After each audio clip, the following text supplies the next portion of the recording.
우리 다음 주일 추수감사주일을 준비하면서 2019년 감사 이야기 그저 감사할 뿐. 그래서 받은 복을 세어보아라 라고 하는 주제로 진행하고 있습니다.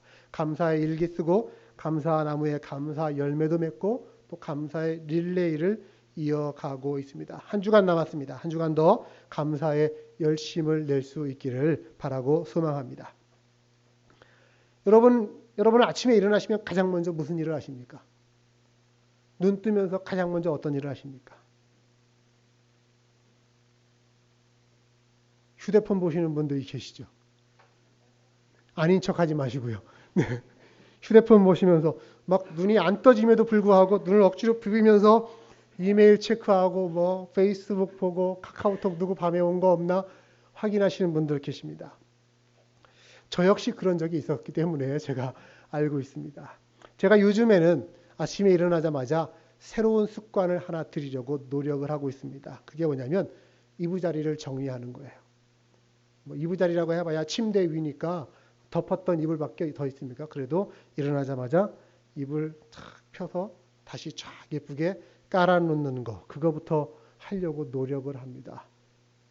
적어도 스마트폰 가지고 묵상하는 것보다는 낫겠다라는 생각을 하는 것이죠. 왜냐, 우리는 그만큼 마치 이 스마트폰을 국민 의례하듯이 스마트폰 의례를 하면서 아침부터 일어나서 그거 보고 있느라고 정신이 없는 경우들이 있다는 걸 제가 어느 순간 알게 된 거예요. 이래서는 안 되겠다.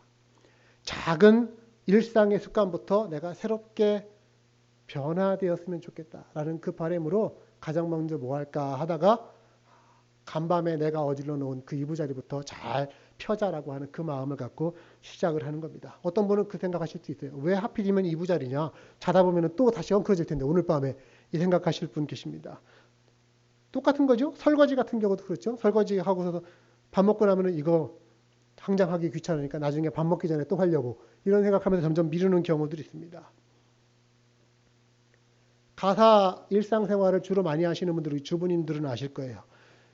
주부 일에는 끝이 없다. 그렇죠. 왜 그러냐면 계속해서 반복되기 때문입니다. 그런데 이 반복성에 사실은 인생의 맛이 담겨져 있다고 저는 생각을 해요. 매일매일의 일상이지만 그리고 단조로운 것이지만 그러나 그것이 반복되면서 훈련이 되어집니다. 그리고 그 일상을 어떻게 더 깊이 있게 파고 들어가느냐가 그 일상을 행하는 자세 가운데서 결정되어지는 겁니다. 그게 습관이라고 하는 거예요.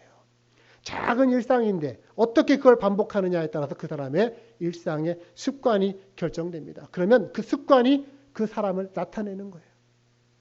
습관이 그 인격이 되는 거예요. 똑같은 일을 하더라도 어떻게 하느냐에 따라서 그 사람의 분위기가 바뀝니다. 구별됩니다. 하루가 구별되고 인생이 구별되고 인격이 구별되어집니다.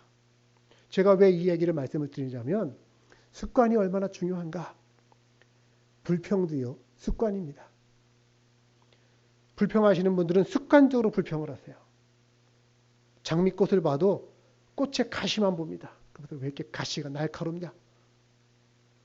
인격이 불평하는 인격이 되어버린 거예요. 그 불평의 눈을 갖고 있다 보니까 그 눈에서 나오는 모든 것이 불행의 조건으로 보이고 그거를 판단하는 겁니다.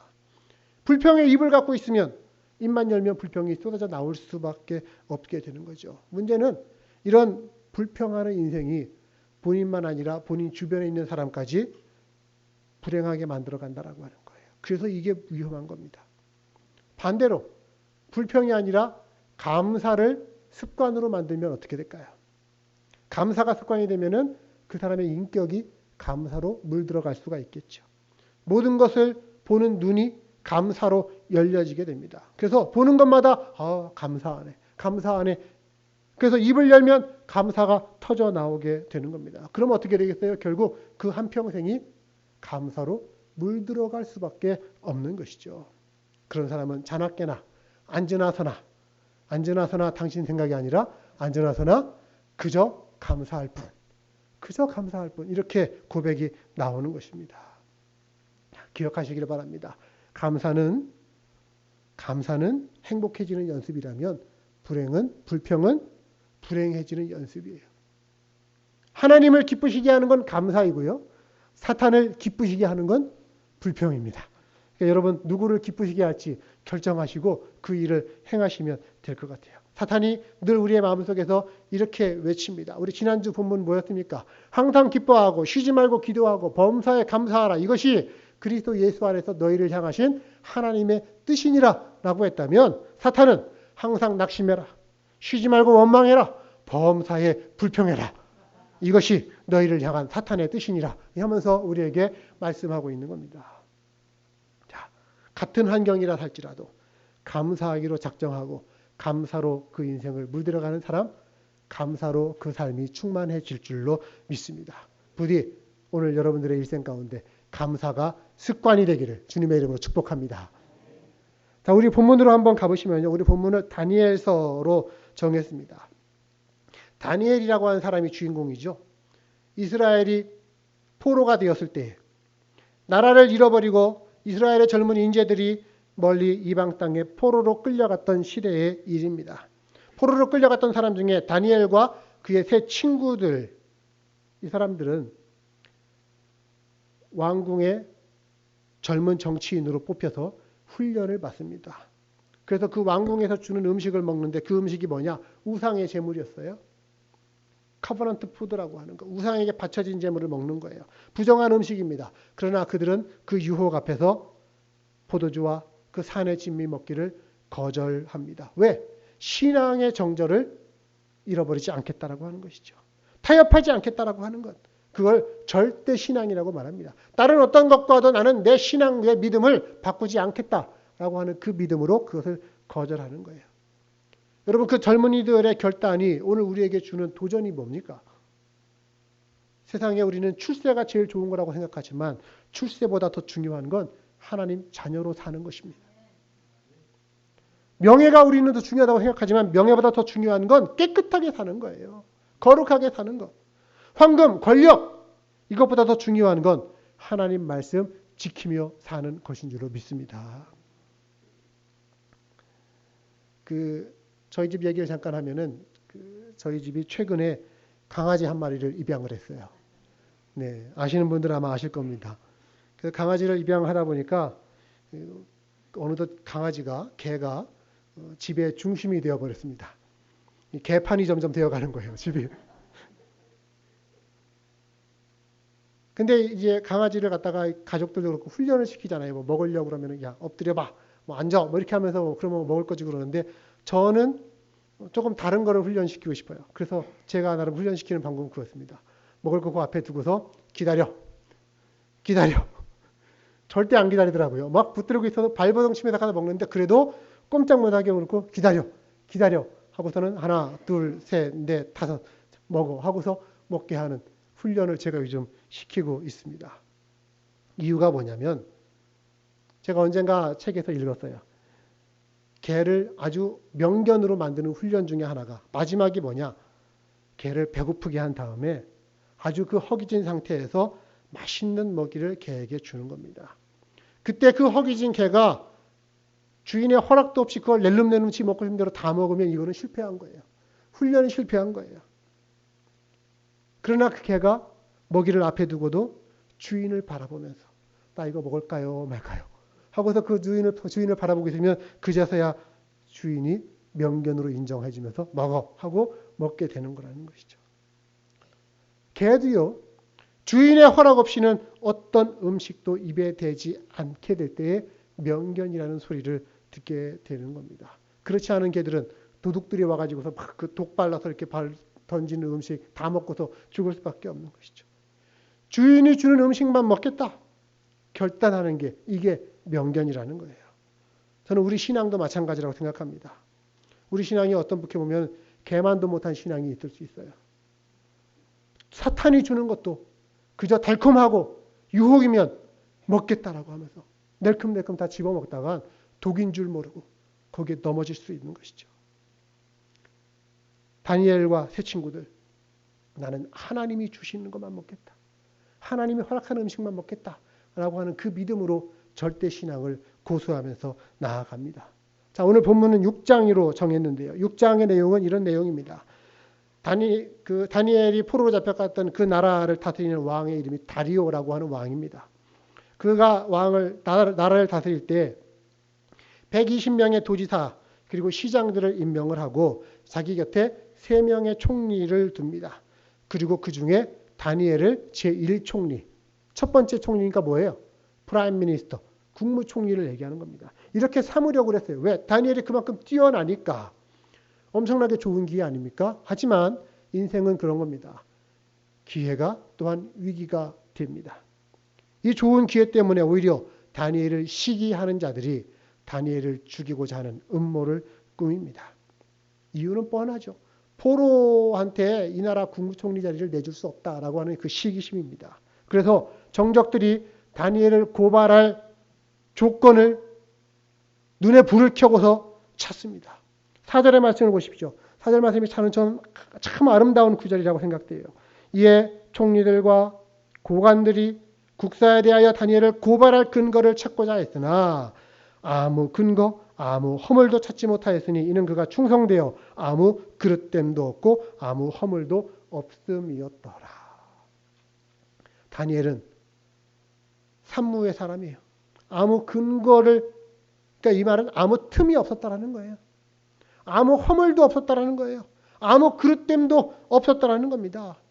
털었는데 탈탈탈 털었는데도 아무것도 나오지 않았다라는 거예요. 요즘 정치인들하고 너무 다르죠?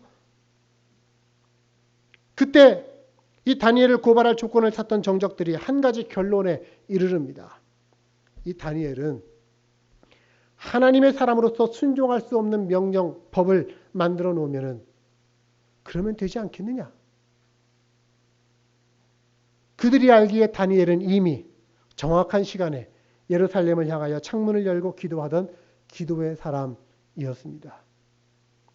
습관이었어요. 그런데 그 다니엘의 영적 습관을 믿기로 해서 못된 법률을 만들고자 왕에게 아부를 합니다. 참 치사하죠. 인간들이 이런 겁니다. 신앙 갖고 남의 신앙의 그 방법과 습관 갖고서 이걸 갖고 꼬투리를 잡으려고 얘기합니다. 7절 말씀 보십시오. 나라의 모든 총리와 지사와 총독과 법관과 관원 깡그리 의논하고 왕에게 한 법률을 세우며 한 금령을 정하실 것을 구합니다. 왕이여, 그것은 뭐냐? 이제부터 30일 동안에 누구든지 왕의 어떤 신에게나 사람에게나 무엇을 구하면, 기도하면 그는 사자굴에 던져 넣는 것. 이런 법을 세우시면 어떻겠습니까? 하고서 왕만이 인정받지 않겠습니까? 하면서 막 왕을 꼬신 거예요. 그리고 이 법이 통과가 되고 왕이 거기에 도장을 찍었습니다. 물론 우리는 이 사건의 결말을 잘 알고 있습니다. 조서에 도장이 찍혔음에도 불구하고, 그걸 알고 있음에도 불구하고 다니엘은 당당하게 기도함으로써 법을 어기게 됐고 사자굴에 집어 던집니다. 그러나 하늘의 천사가 다니엘과 함께함으로써 사자의 입을 딱 막아버리고, 그래서 그 다음날 새벽에 다니엘을 걱정해서 찾아온 임금을 향해서 다니엘이 뭐라고 말합니까? 왕이시여, 하나님이 천사를 보내셔서 사자의 입을 막아주셨나이다. 전세가 역전돼 버린 거예요. 왕이 명령을 새롭게 내립니다. 어떤 명령입니까? 이제는 새롭게 26절 27절의 말씀입니다. 내가 이제 조서를 내리노라.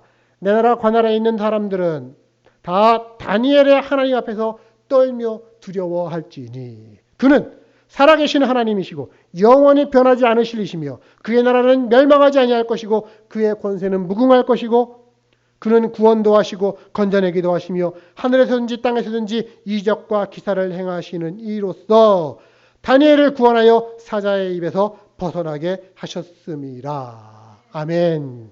여러분, 이게 어떤 선지자가 얘기한 게 아니에요. 어떤 신학자가 얘기한 게 아닙니다. 이방인으로서 당시의 절대 권력자였던 왕의 입을 통해서 하나님이 어떤 분이신지가 고백되어지고 있는 거예요. 누구 때문에? 다니엘 한 사람 때문에 그 영향력이 어디까지 펼쳐지느냐? 바벨론의 왕 다리오 그리고 그 나라에까지 펼쳐지게 되어지는 것. 우리가 지금 그 장면을 보고 있는 겁니다. 여러분, 다니엘의 어떤 점이 이런 놀라운 능력을 만들어내는지 우리가 함께 오늘 본문 중에서 핵심되는 포인트를 함께 잡을 수 있기를 원합니다. 그 핵심이 어디냐면 10절에 있는 본문이에요. 우리 10절을 한번 같이 읽어보겠습니다. 10절 시작. 다니엘이 이 조서에 왕의 도장이 찍힌 것을 알고도 자기 집에 돌아가서는 윗방에 올라가 예루살렘으로 향한 창문을 열고 전에 하던 대로 하루 3번씩 무릎을 꿇고 기도하며 그의 하나님께 감사하였더라. 아멘. 이 10절 한 구절 속에 참 귀한 영적 습관이 그대로 드러나고 있습니다. 다니엘이 어떤 영적인 사람이었는지, 어떤 인격의 사람이었는지, 어떤 하나님의 사람이었는지가 보여집니다. 왕의 도장이 조서에 찍힌 것을 알고도 자기 집으로 돌아가서 윗방에 올라가서 예루살렘을 향하여 창문을 열고 전에 하던 대로 늘 그 일을 했었다는 거예요. 전에 하던 대로 하루에 3번씩 무릎을 꿇고 기도하며 그의 하나님께 감사하였다. 여러분 이 규절이 어디서 유래가 됐냐면 옛날에 솔로몬이 하나님의 성전을 짓고서 그때 봉헌 기도를 드릴 때 이런 내용의 기도를 드립니다. 여러 상황들을 가정을 두는데 혹시 우리의 자손 이 백성이 범죄하여서 멀리 이방 땅에 붙잡혀 갔다 할지라도 그들이 그 멀리에서 이곳을 향하여 이 주의 전이 있는 이곳을 향하여 손을 들고 기도하면 하나님 그들의 기도를 들어주십시오 라고 하는 솔로몬의 기도가 있습니다. 그 기도대로 하는 거예요. 예루살렘을 향하여 창문을 열고 전에 하던 대로 습관적으로 하나님 앞에 기도를 드리는 것입니다. 여러분 이 다니엘의 기도는 습관이었어요. 다니엘은 이 기도하는 습관을 다른 것들과 타협하지 않았습니다. 신앙의 대장부였어요. 우리 같으면 어떻게 하겠어요? 왕의 조서에 도장이 찍혔다. 30일 동안이라는데 30일 동안은 문 닫고 기도하지 뭐. 한다든지. 마음으로 기도하면 되지 뭐 꼭. 이게 아니라 기도의 자세, 자기가 하던 것 하나 흐트리지 않았습니다. 생명의 위협이 있었음에도 불구하고 기도의 시간을 절대 빼앗기지 않았다라는 말씀입니다. 여러분 이것이 절대 신앙이라고 하는 겁니다. 다른 어떤 것과도 비교할 수 없고 나는 그것만 있으면 된다라고 하는 그 마음으로 거기에 뛰어 들어가는 거예요. 절대 신앙. 제가 젊은 시절에 읽었던 한 시, 김현승이라고 하는 시인의 절대 신앙이라고 하는 시가 있습니다. 아주 짤막한 두 연의 시예요. 들어보십시오. 당신의 불꽃 속으로 나의 눈송이가 뛰어듭니다. 당신의 불꽃은 나의 눈송이를 자취도 없이 품어줍니다.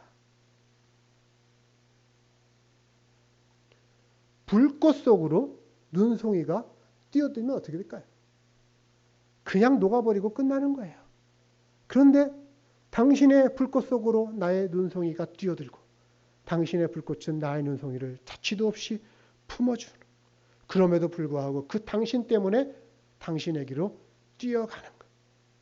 이게 절대 신앙이라고 하는 겁니다. 다니엘은 세상의 도전을 회피하지도 않았습니다. 믿음으로 당당히 응했던 사람. 죽음이 뻔히 보이는 길이라 하더라도 결코 타협하지 않았고 도망하지도 않았고 절대 신앙의 모범을 우리들에게 보여주고 있습니다. 사랑하는 여러분, 우리가 신앙생활을 하고 있는데 우리 앞에 놓여지는 길이 예수님 때문에 형통한 길이기 때문에 쫓아가는 것입니까? 아니에요. 우리가 왜 예수님 때문에 예수님의 길을 쫓아가느냐? 그 길이 예수님의 길이기 때문에 쫓아가는 거예요.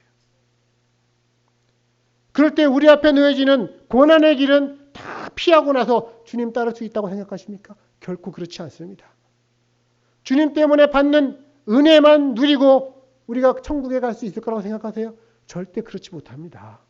십자가의 길 다 제껴놓고 나서 과연 하늘의 면류관 쓸 수 있겠느냐라는 말씀이죠. 이 세상에서 좋은 것들만 감사하고 진정 감사의 사람이 될 수 없습니다. 내게 허락된 고난이라 할지라도 십자가의 길이라 할지라도 그 길을 절대 신앙으로 받아들이는 거예요. 걸어가는 거예요. 우리가 잘 알고 있는 고난받다가 순교한 고 주기철 목사님이 옥중에서 이런 글을 적었습니다. 주님 위하여 오는 고난을 내가 다 피하다가 이 다음에 내가 무슨 낯으로 주님을 대하리오까.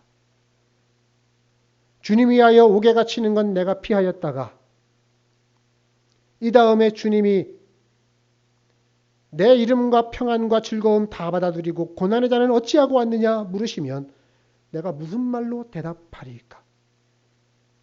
주님 위하여 오는 십자가 다 피하였다가 이 다음에 주님이 너는 내가 준 유일한 유산인 고난의 십자가 어찌하고 왔느냐 물으신다면 나는 무슨 말로 대답하오리까.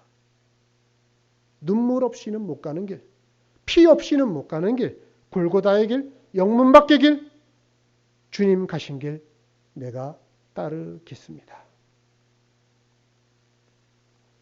이것이 신앙입니다. 이것이 절대 신앙의 길입니다. 우리 오늘 다니엘의 삶을 보면서 우리에게도 하나님께서 이 절대 신앙, 다른 무엇과도 절대 비교할 수 없는 오직 하나님만을 붙들고 하나님만을 향하여 나아오기를 원하시는 그 하나님 앞에 절대 신앙으로 나아가는 여러분들 되시기를 간절히 소망합니다.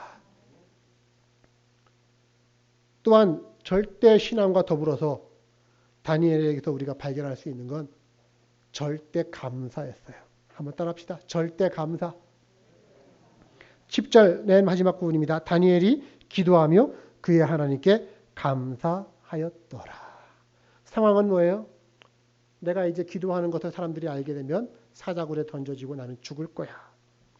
절박한 상황입니다. 그러나 다니엘은 하나님 앞에 목숨 구해달라고 애걸복걸하며 기도하지 않았습니다. 내가 신앙 때문에 죽게 되거든 나의 원수들 하나님 꼭 잡아서 족쳐주십시오 하면서 탄원의 기도를 드리지도 않았습니다. 다니엘이 그 기도 시간 동안 어떤 기도를 드는지 다는 알 수 없어도 다니엘서를 기록한 저자는 한마디로 이렇게 얘기합니다. 그는 하나님께 감사하며 기도하였다. 감사의 기도를 드렸다는 거예요. 우리가 왜 감사가 어려울까요?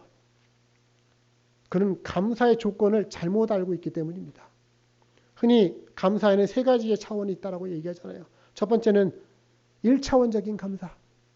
그게 뭐냐면 만약에 뭐가 된다면 내가 감사하지 하면서 만약 조건을 거는 거예요. 조건부 감사입니다. 그러나 그런 분들은요. 자기가 바라는 게 실제로 이루어져도 거의 감사하지 않습니다. 왜냐하면 더 좋은 조건을 또 내거는 거예요.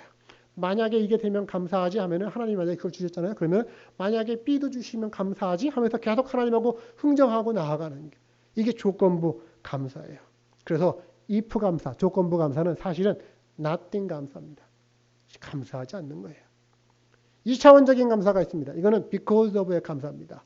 자기가 무엇인가를 받았어요. 이유가 있어요. 그래서 하나님 앞에 감사하는 거예요. 무엇 때문에 받았기 때문에 감사하는 것이고 사업이 잘 되었기 때문에 감사하는 것이고 건강 회복됐기 때문에 감사하는 것이고 자녀들이 성공하고 만사가 순조롭기 때문에 감사하는 거예요. 이유가 있는 감사. 어찌 보면은 당연한 감사이라고 할 수 있겠습니다.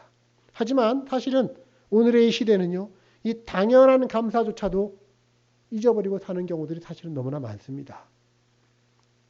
여러분 혹시 여러분 하나님에게서 여유로운 환경을 받고 지금 누리고 계십니까?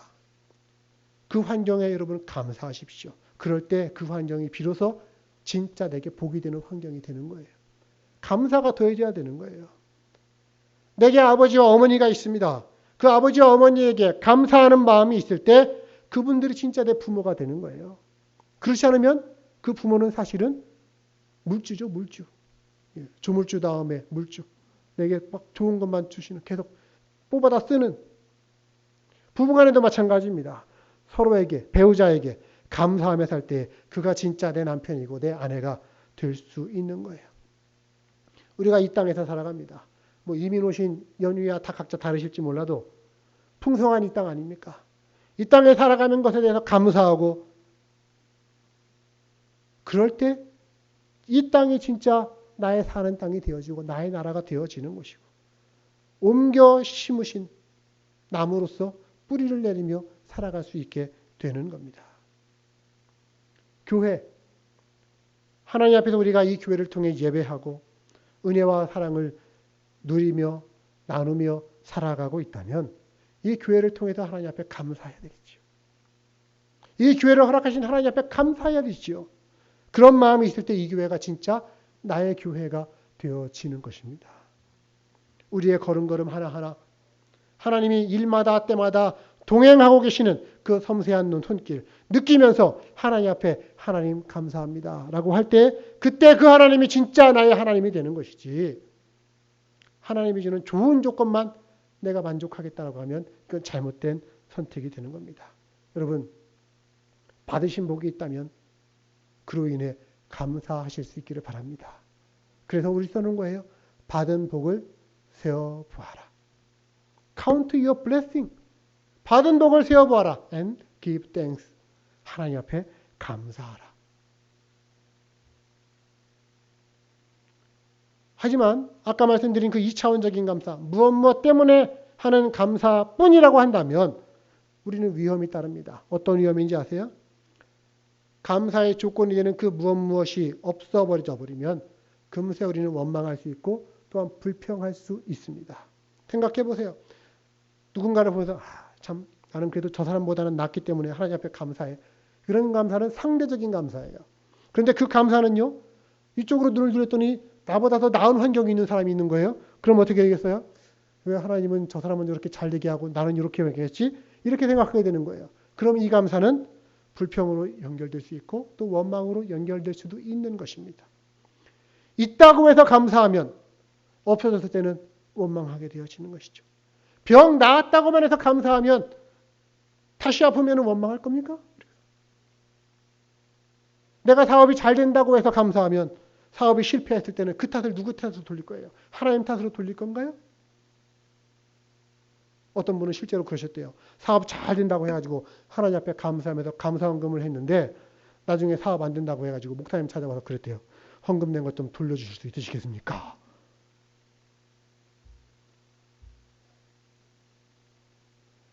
차원 높은 감사.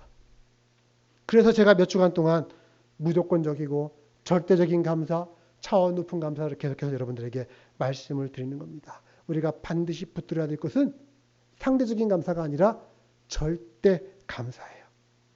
오늘 다니엘이 그것을 우리에게 보여주는 겁니다. 자기를 향한 음모, 퇴치할 수 있는 힘이나 대책이 다니엘은 절대 없었습니다. 그렇다고 해서 자기가 처해지는 그 환경을 부정하거나 자기의 신앙을 부정하지도 않았습니다. 숨기지 않고 자기를 드러내면서 대놓고 기도합니다. 그리고 하나님 앞에 엎드리며 감사했습니다. 절대적인 감사예요. 있다 없다의 문제가 아니고요.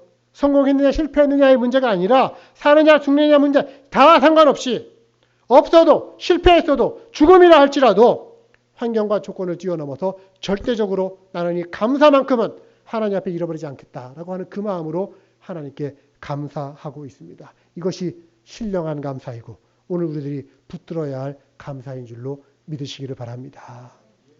하늘에 속한 사람으로서의 감사. 나는 하나님께 속해 있다. 하나님이 온 우주를 운행하시고 또한 나의 생명의 주관자이심을 내가 믿는다. 그 전능하신 하나님이 나의 아버지가 되신다. 나는 그분의 자녀가 되었다. 이 사실 한 가지만으로도 감사할 수 있는 것. 이게 다니엘의 감사였습니다. 여러분 결과가 어땠다고요? 다니엘의 이 절대적인 감사가 사자의 입을 막아버리는 거예요. 절대 감사는 절대 능력으로 이어진다고 저는 절대 믿고 있습니다. 여러분 앞에 혹시 신앙의 시험이 놓여집니까? 어떤 사자가 여러분 앞에 기다리고 있습니까? 사자 때문에 결코 신앙을 포기하지 마십시오. 사자 때문에 무서워서 감사하기를 포기하지 마십시오. 아니 혹시 어떤 분은 이미 사자굴에 던져진 것 같은 상황에 처해 계신 분도 있을 수 있습니다. 그렇다고 해도 절대 신앙, 절대 감사를 그 사자굴에서 잊지 않는다면 하나님이 사자의 입을 막아주실 것이고 사자굴에서 건져내 주실 것이고 또한 하나님을 영화롭게 하는 우리로 사용해 주실 줄로 믿습니다. 절대 신앙, 절대 감사를 회복함으로 말미암아 하나님 앞에 영광과 존귀의 수단이 되어지는 여러분들 되시기를 주님의 이름으로 축복합니다. 말씀 마무리하도록 하겠습니다. 어떤 글에 보니까 감사하는 수준을 이렇게 분류를 했더라고요. 감사의 초보는 기적이 일어날 때만 감사하는 사람. 감사 초보예요. 감사의 하수, 상수, 하수, 고수할 때 하수, 행운이 찾아올 때만 감사하는 사람. 감사의 하수입니다. 근데 감사의 선수들이 있습니다. 감사의 선수는 누구냐? 일상의 사소한 일에도 감사할 줄 아는 사람. 감사의 선수입니다. 근데 감사의 고수가 있습니다. 우리가 나아가야 할 길이에요. 감사의 고수는 고난 속에서도 교훈을 찾으며 감사하는 사람입니다. 감사의 고수. 더 나아가면 뭔지 아세요? 감사 천사가 있습니다. 감사 코치예요. 누구냐면 다른 사람이 자기로 말미암아 감사할 수 있도록 감사의 디딤돌이 되어주는 사람. 이 감사의 진짜 천사라. 저는 여러분들이 감사의 초보가, 감사의 하수가 아니라 감사의 선수가 되어지고 감사의 고수로, 감사의 코치로 그렇게 다른 이들에게 감사의 영향력을 끼칠 수 있기를 간절히 소망합니다. 그 조건화된 감사에선 되어진 게 아니시죠. 인격화된 감사를 드릴 때 그것이 가능한 거예요. 그래서 감사가 습관을 넘어서 우리의 인격이 되어질 때 그때 우리의 삶은 하나님이 보시기에 인정하는 삶이 될 수 있을 것입니다. 다음 주 추수감사 주일입니다. 추수한 것을 감사한다라고 생각하셔서 나는 농사 짓지 않으니까 추수감사 필요 없네 하시지 마시고 지난 1년 동안 지난 한 주간이라도 베풀어 주신 하나님의 은혜를 생각하며 감사를 되새길 수 있기를 바랍니다. 하나님의 은혜를 표현한 은혜의 열매가 감사예요. 그렇게 감사를 드릴 때에 하나님의 은혜가 다시 또 선순환되는 거룩한 역사가 우리 앞에 있게 될 것입니다. 우리 절대 감사, 그럼에도 불구하고의 감사, 그 감사로 말미암아 하나님 앞에 옳다 인정받는 그런 성숙한 신앙의 인격자들 되시기를 주님의 이름으로 축복합니다. 기도하도록 하겠습니다.